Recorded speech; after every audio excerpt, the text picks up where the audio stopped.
अस्सलाम वालेकुम स्टूडेंट्स, आज हमने एजुकेशन का लेक्चर नंबर 3 देखना है। पहले मैं आपको थोड़ा सा लेक्चर नंबर 2 के बारे में बताऊंगी कि कल हमने क्या लेक्चर नंबर 2 में पढ़ा था। हमने सब देखा था कि कौमी तालीमी पॉलिसी 2009 के मुताबिक तालीम के अहम मकासद हमने कल रीडिंग की थी और इसमें ये बताया गया था कि किस तरह से पाकिस्तानी अवाम को फलाह व बहबूद को मद्देनजर रखते हुए इत्तेफाक को इत्तेहाद का एहसास किस तरह से पैदा किया जा सकता है और तालीम के ज़रिए से समाजी और सकाफती इक़्तिदार को किस तरह से फ़रोग़ दिया जा सकता है। इसके हमने टोटल 11 पॉइंट किए थे। कौमी पॉलिसी जो है हमारी, इसके मुताबिक तालीम के अहम मकासद। उसके बाद फिर हमने तालीम की इक़साम की थी, टाइप्स ऑफ एजुकेशन, यानी कि हमने कितनी इक़साम की थी, पेशा वाराना तालीम और आम तालीम, यानी कि दो तरह की तालीम, एक तो आम तालीम और एक पेशा वाराना तालीम, यानी कि जिसके बाद कोई ना कोई डिग्री के बाद हम कोई काम करते हैं। तो उसमें आ जाता है पेशा वाराना तालीम किसे कहते हैं कि मुख्तलिफ पेशे जिसके बाद इख्तियार किए जा सके, रोज़ी कमाने के इंसान काबिल हो सके, यानी कि ऐसी तालीम कि जिसकी डिग्री लेने के बाद इंसान अपने खुद कमा सके और खुद खा सके। और उसके बाद हमने एक और इसकी आम इसी में देखा था कि इंजीनियरिंग की तालीम देखी थी कि उसकी जो है उसकी क्या क्या रिक्वायरमेंट है। इंजीनियरिंग के लिए कम अज़ कम काबिलियत जो है वो FSc होती है और उसके लिए फिर 4 साल का डिप्लोमा होता है, जो कि उसके बाद डिग्री मिलती है। डिग्री हासिल करने के लिए 4 साल मज़ीद तालीम हासिल करनी पड़ती है और इसमें पॉलीटेक्निकल इदारे आ जाते हैं, इंजीनियरिंग के इदारे आ जाते हैं, कॉलेजेस और इंजीनियरिंग यूनिवर्सिटीज़ और सिविल मैकेनिकल, इलेक्ट्रिकल और काउंटरिंग और दीगर शोबों में तालीम जो है वो हमने कल पढ़ी थी। आज हम देखेंगे कि ज़राअत की तालीम, यानी कि एग्रीकल्चर एजुकेशन। एग्रीकल्चर एजुकेशन के बारे में हम पढ़ेंगे कि पाकिस्तान जो है, हमारा मुल्क जो है उसका इन्हिसार 2 शोबों पर है। एक तो है सनती शोबा और दूसरा ज़राअत का शोबा। तो सनती शोबे में कारखाने आ जाते हैं, मसनूआत जिसमें तैयार की जाती हैं, और ज़राअत के शोबे में फसलें तैयार करना आ जाता है। एग्रीकल्चर जो होता है उसमें उसे ज़राअत कहते हैं। तो उसमें फसलें तैयार की जाती हैं जो कि पूरे मुल्क की खुराक की ज़रूरियात को पूरा करते हैं। तो पाकिस्तान बुनियादी तौर पर एक ज़रूरी मुल्क है, यानी कि अल्लाह ताला ने पाकिस्तान को ऐसी ज़मीन से नवाजा है कि जिसमें बहुत ज़्यादा ज़रखेज़ी है और उसमें जो है बहुत ज़्यादा सोने की तरह लहलहाती हुई फसलें जो हैं उगती हैं।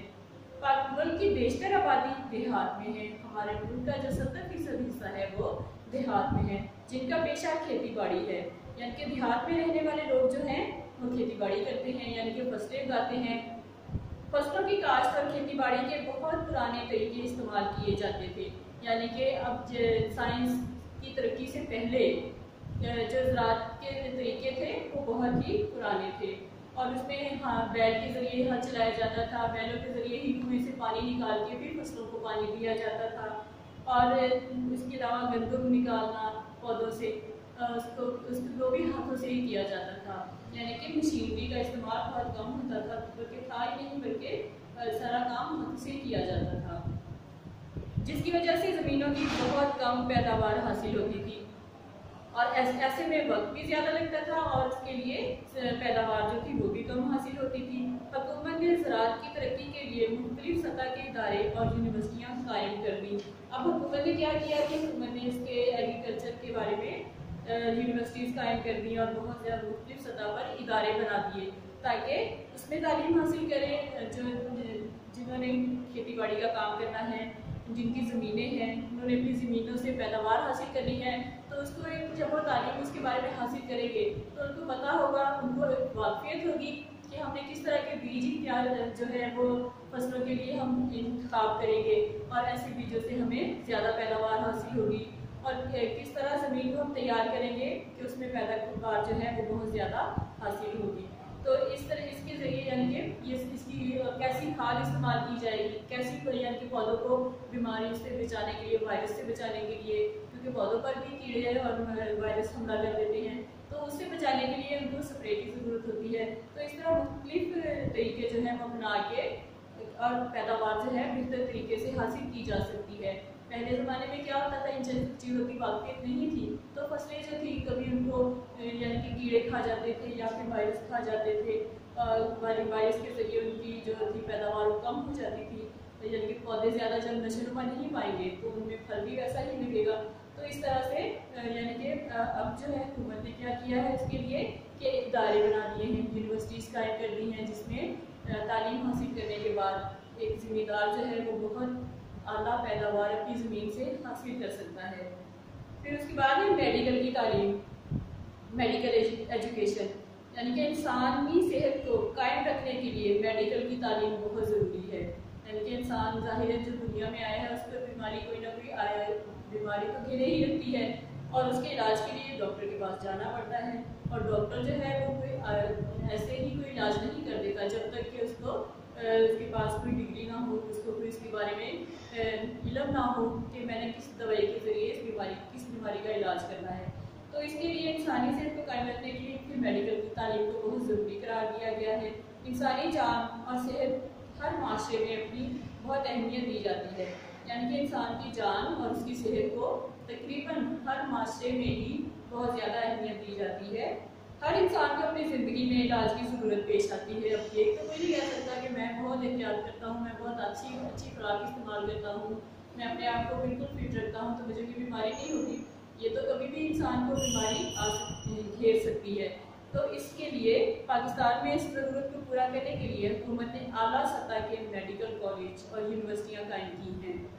यानी कि इस तालीम के हासिल करने के लिए हमारे मुल्क में क्या किया गया है कि मेडिकल कॉलेज बना दिए गए हैं जहाँ सिर्फ डॉक्टर के मुतालिक ही उनको तालीम दी जाती है। और उसके बाद यूनिवर्सिटीज़ बना दी गई हैं मेडिकल के लिए, जहाँ FSC के बाद तलबा को एंट्री टेस्ट के जरिए दाखिला मिलता है।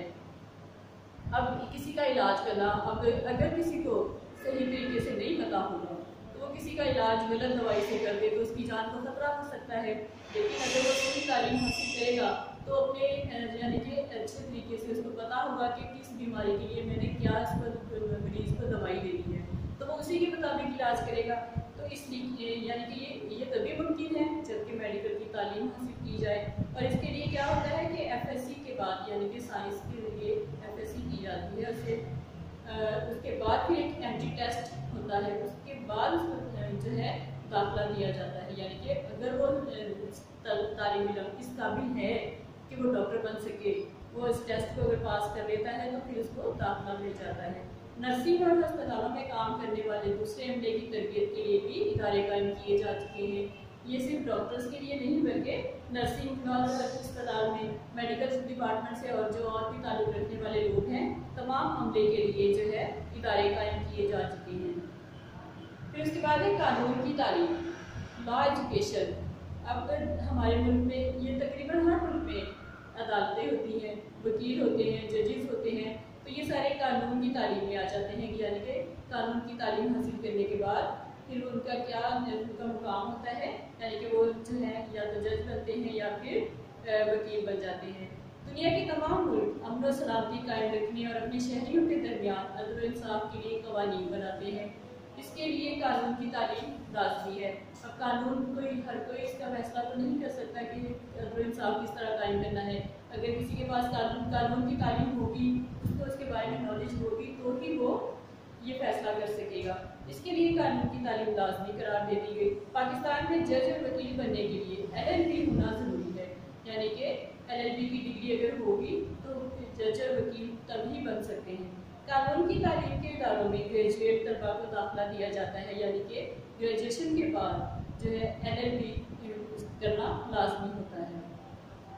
फिर इसके बाद है बिजनेस और कॉमर्स की तालीम आ जाती है, बिजनेस कॉमर्स एजुकेशन आ जाती है कि बैंकिंग इसमें क्या आ जाता है, बिजनेस में बैंकिंग आ जाती है, दफ्तरी अमूर आ जाते हैं यानी कि दफ्तर के काम, तशकील तिजारती इंतज़ामात यानी कि बिजनेस करना, और टेक्सटाइल के शोबों में BCom, MCom और MBA की वगैरह की डिग्रियाँ रखने वाले उम्मीदवारों की बहुत ज़्यादा मांग है। यानी कि इनके डिपार्टमेंट अलग है, यानी कि इसमें बैंकिंग आ जाती है, दफ्तर से मुतल्लिक़ काम आ जाते हैं। अगर कोई दफ्तर में काम करता है तो उसके लिए बिजनेस एंड कॉमर्स की तालीम हासिल करना ज़रूरी है। फिर अगर वो कोई बिज़नेस करना चाहता है तो उसके लिए भी बिजनेस और कॉमर्स की तालीम ज़रूरी है। फिर टेक्सटाइल के शोबे आ जाते हैं, यानी कि जहाँ पे फैक्ट्रीज में कपड़ा तैयार किया जाता है तो वहाँ पे भी BCom, MCom, MBA वगैरह की डिग्रियाँ रखने वाले जो उम्मीदवार हैं उनको बहुत ज़्यादा अहमियत दी जाती है। इसके लिए प्राइवेट और हुकूमत के कायम करदा इदारे और कमर्शियल कॉलेज हर शहर में काम कर रहे हैं। अब इसी से मुतल्लिक जो है हुकूमत ने प्राइवेट इदारे भी कायम किए और हुकूमत के भी कायम करदा कुछ इदारे हैं कि जिनके ज़रिए से कमर्शियल कॉलेज जो है हर शहर में काम कर रही हैं। उसकी बात आ जाती है होम इकनॉमिक्स की तालीम। होम यानी कि मुल्की तरक्की में मर्दों की तरह ख़वातीन भी अहम किरदार अदा करती हैं, यानी कि हर डिपार्टमेंट में देखा जाए तो जहाँ जहाँ मर्द काम कर रही हैं वहाँ वहाँ औरतें भी उनकी शाना बशाना काम कर रही हैं। तो माशरे और सकाफत की तरक्की और सकाफत की तश्कील नौ ख़वातीन के ताउन के बगैर मुमकिन नहीं है, यानी कि औरतें और मर्द दोनों मिलकर ही इस मुल्क की मईशत को चला रहे हैं। तो होम इकनॉमिक्स की तालीम की बदौलत खातून खाना घरेलू बजट बनाकर घर को बेहतर अंदाज में चला सकती है, यानी कि होम इकनॉमिक्स की तालीम जो है इसके ज़रिए से जो खातून खाना है, घर में काम करने वाली जो खातून है, अपने घर चलाने वाली जो खातून है, वो बेहतर तरीके से किस तरह से वो अपने बजट के अंदर अपने पैसों के जो उसका खर्चा है उसके अंदर वो किस तरह से अपनी आमदनी के अंदर अपने घर का बजट तैयार करती है कि मैंने इस आमदनी के अंदर मैंने क्या क्या ज़रूरतें पूरी करनी है। तालीम याफ्ता खातून खाना घरेलू काम काज और अपने बच्चों की नशोनुमा बहुत अच्छे तरीके से अंजाम दे सकती है, यानी कि अगर खातून खाना जो है तालीम याफ्ता है, एक घर की खातून जो है तालीम याफ्ता है तो वो घरेलू काम काज और बच्चों की नशोनुमा अच्छे तरीके से करेगी, उसको उनकी तरबियत बहुत अच्छे तरीके से बच्चों की करेगी, उनकी ज़रूरियात को पूरा करने के लिए बेहतरीन कोशिशें करेगी। ख़वातीन की तरबियत के लिए ख़वातीन के इदारों में अमूरे खानादारी और होम इकनॉमिक्स के मज़ामीन स्कूल से यूनिवर्सिटी की सतह तक मुतारिफ करवाए जा चुके हैं। इसके लिए अलहदा कॉलेज भी मौजूद हैं। फिर उसके बाद है तरबियत याफ्ता असातिज़ा। हर मुल्क का निज़ाम तालीम में असातिज़ा को मरकज़ी हैसियत हासिल होती है। निज़ाम तालीम को संभालने और उसे अरूज पर पहुँचाने का जिम्मेदार उस्ताद होता है। माशरे के माशरती और माशी इस्तेहकाम की जिम्मेदारी भी उस्ताद पर आयद होती है, यानी कि बच्चा पहले अपने घर से सीखता है, फिर सबसे ज़्यादा वो अपने उस्ताद से सीखता है। अगर हम ये चाहते हैं कि हमारे बच्चों को मियारी तालीम दी जाए, यानी कि एक अच्छी तालीम बच्चों को दी जाए, तो हमें असातिज़ा की तालीम और तरबियत को मियारी बनाना होगा, यानी कि उनकी तालीम को असातिज़ा जो है उनकी तालीम को भी हमें और बेहतर बनाना होगा। मुख्तलिफ सतह के मुख्तलिफ तरबियती इदारे और यूनिवर्सिटियाँ मुस्तक़बिल के असातिज़ा की तरबियत का अहतमाम कर रही हैं और इस सिलसिले में भी जो है इदारे भी काम कर रहे हैं और यूनिवर्सिटियाँ भी हैं जो उनके असातिज़ा की तरबियत के लिए अहतमाम करेंगे। आमतौर पर FA, FSC ग्रेजुएशन के बाद इन इदारों में दाखिला लिया जाता है और खेलों और जिस्मानी तालीम के फ़रोग़ के लिए अलहदा इदारे कायम किए गए हैं। फिर उसके बाद है कंप्यूटर और इंफॉर्मेशन टेक्नोलॉजी की तालीम आ जाती है, यानी कि जैसे जैसे दुनिया ने तरक्की की, साइंस ने मशीनें ईजाद करनी शुरू की, तो कंप्यूटर उसकी एक अहम तरीन ईजाद थी। कंप्यूटर के ज़रिए बहुत से जो है तकरीबन हर मामले में हमें कंप्यूटर मदद देता है। कितने बड़े बड़े हिसाब किताब अगर करने हों तो कंप्यूटर में वो बहुत आसानी से किए जा सकते हैं। रस्म रसाइल और ज़राए इब्लाग इस हद तक तरक्की कर चुके हैं कि दुनिया सिमट कर रह गई है, यानी कि फासले कम हो गए। किस तरह से? इंटरनेट के ज़रिए से, यानी कि इंटरनेट के ज़रिए से हम घर बैठे ही दुनिया के हर कोने में की खबरें हम हासिल कर सकते हैं। कंप्यूटर और इंफॉर्मेशन टेक्नोलॉजी इस मैदान में बहुत अहम किरदार अदा कर रही है, यानी कि इस सिलसिले में सबसे ज़्यादा अहम किरदार कौन अदा कर रहा है इंटरनेट के शोबे में? कंप्यूटर और इंफॉर्मेशन टेक्नोलॉजी। इनकी बदौलत ज़िंदगी के हर शोबे में बहुत तेज़ी से तब्दीलियाँ आ रही हैं। अब यानी कि कंप्यूटर की बदौलत, जब नेट की बदौलत जो है बहुत ज़्यादा तब्दीलियाँ रूनमा होना शुरू हो गई हैं और कंप्यूटर और इंफॉर्मेशन टेक्नोलॉजी नए अलूम हैं। ये अलूम जो है अब नए हैं क्योंकि इससे पहले किताबों के ज़रिए तालीम दी जाती थी, अब इसके यानी कि कंप्यूटर के ज़रिए भी तालीम दी जाती है। इनकी बहुत मांग है। कंप्यूटर जानने वाले बहुत अच्छी रोज़ी कमा रहे हैं। हुकूमत और प्राइवेट इदारे हर जगह कंप्यूटर की तालीम का बंदोबस्त कर रहे हैं, यानी कि कंप्यूटर का अब ये कंप्यूटर पहले सिर्फ दफ्तरों में था, अब स्कूलों में भी आना शुरू हो गया, घरों में भी कंप्यूटर इस्तेमाल होना शुरू हो गया, यानी कि कंप्यूटर की मांग जो है वो हर जगह पर आना शुरू हो गई है। अब बेटा मैं आपको शॉर्ट क्वेश्चन इसके बारे में बताती हूँ, आप इसको नोट कर लीजिएगा और इसके साथ साथ मैं आंसर भी आपको बताऊँगी और वो भी आप लोग लिखते जाइएगा साथ साथ।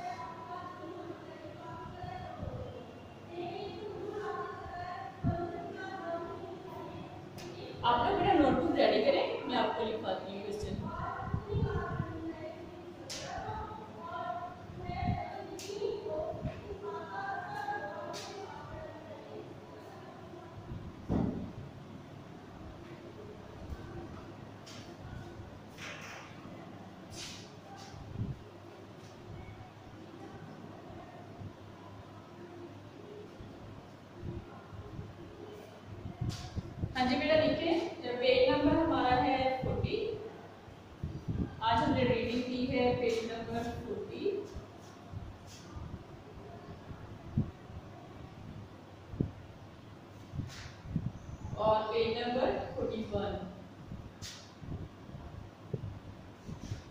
सबसे पहला सवाल है सवाल नंबर 1, ज़राअत की तालीम के बारे में आप क्या जानते हैं?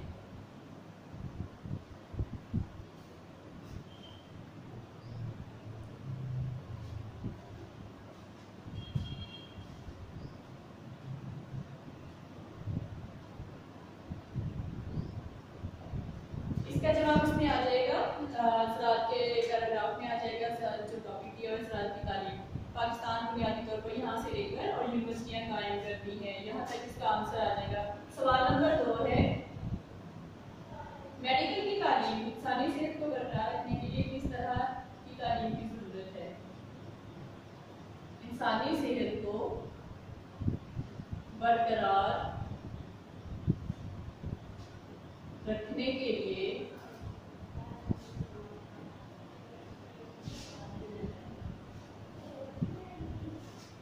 किस तरह की तालीम की जरूरत है?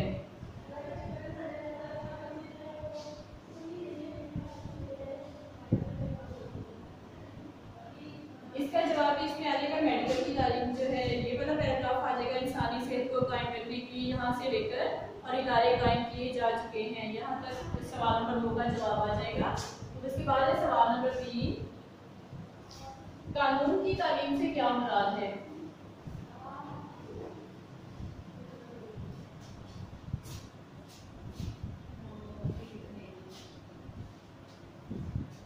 कानून की तालीम से मुराद, इसमें ये पैराग्राफ आ जाएगा, टॉपिक कानून की तालीम, यहाँ से आएगा दुनिया के तमाम मुल्क अमनो अमान यहाँ से लेकर और ग्रेजुएट तलबा को दाखिला दिया जाता है, यहाँ तक इसका आंसर आएगा सवाल नंबर 3 का। उसके बाद है सवाल नंबर 4, बिजनेस और कॉमर्स की तालीम की अहमियत बयान करें। बिजनेस और कॉमर्स की तालीम की अहमियत बयान करें। इसमें टॉपिक आ जाएगा बिजनेस और कॉमर्स, बैंकिंग, दफ्तरी अमूर यहाँ से लेकर और कमर्शियल कॉलेज हर शहर में काम कर रहे हैं। सवाल नंबर 5 है, अपने घर को बेहतर अंदाज में चलाने के लिए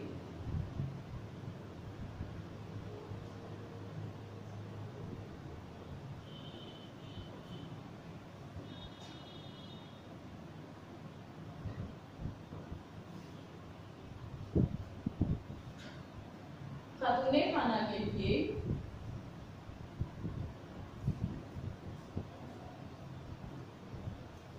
किस किस्म की तालीम का होना जरूरी है?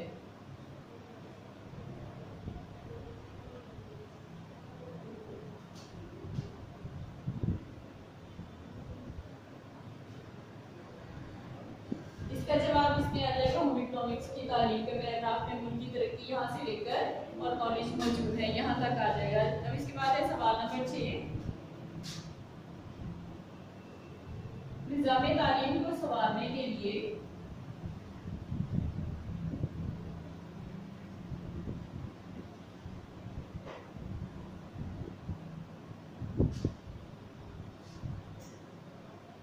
किसको मर्कजी हैसियत हासिल है?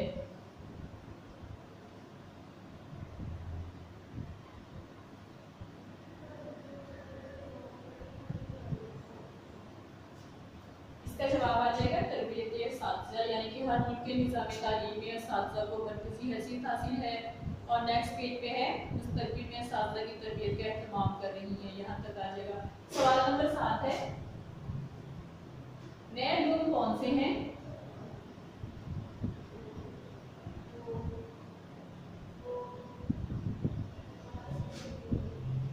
और उनकी क्या मांग है?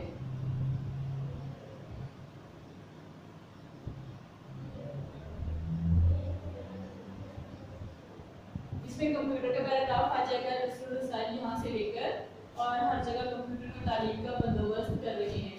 ये बेटा नोट कर लें अपने सवालात और इसके साथ ही आपने अपनी नोटबुक में जवाब भी लिखने हैं, मार्क मैंने बता दिया, बुक के ऊपर आपने लिखने भी हैं और याद भी करने हैं।